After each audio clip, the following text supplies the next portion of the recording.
Service in Upton, New York has issued a severe thunderstorm warning for Westchester County in southeast New York, Fairfield County in southern Connecticut, Manhattan in southeast New York, Bronx County in southeast New York, Rockland County in southeast New York, eastern Bergen County in northeast New Jersey, Hudson County in northeast New Jersey, until 1:30 p.m. At 12:45 p.m., National Weather Service Doppler radar indicated a severe thunderstorm capable of producing quarter-size hail and damaging winds in excess of 60 miles per hour.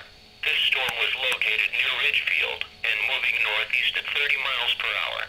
Doppler radar has indicated some weak rotation within the storm.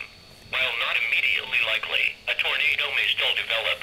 If a tornado is spotted, act quickly and move to a place of safety in a sturdy structure, such as a basement or small interior room.